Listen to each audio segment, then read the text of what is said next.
যখন এই আনুপাতিক ভোটের বিষয়টি আসবে তখন তো দলকে ভোট দিবে, দল তারপরে বেছে বেছে তার লোকদের এমপি বলে ঘোষণা করবে। তাহলে তো আরো বেশি স্বৈর শাসনের দিকে ঠেলে দেওয়া হবে। স্থানীয় পর্যায়ে আর কোনো নেতৃত্ব থাকবে না। স্থানীয় পর্যায়ে কেউ আর নিজেদেরকে গড়ে তুলে একটা ক্যারিয়ার তৈরি করবে সেটি তো করতে পারবে না। আমরা চেয়েছি সেই ভোট, চিরায়ত গণতন্ত্রের যে ভোট, যারা বৈধ ভোটার তারা ভোট দিয়ে, সর্বোচ্চ ভোট দিয়ে তার এলাকায় প্রতিনিধি নির্বাচন করবে। যে দলের প্রতিনিধিরা সবচেয়ে বেশি ভোট পাবে তারা সরকার গঠন করবে।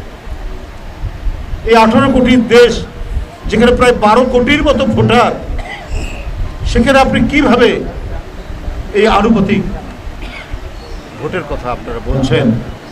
এটা তো আমরা বুঝতে পারছি কিসের জন্য।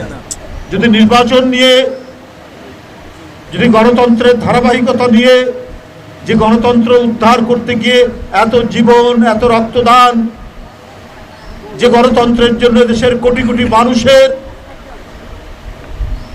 শুভেচ্ছা নিয়ে যিনি রাজনীতি করেছেন দীর্ঘ দিন, এবং এই গণতন্ত্র উদ্ধারের জন্য অসুস্থ থাকার পরেও কারাগারে বছরের পর বছর যিনি অবস্থান করেছেন,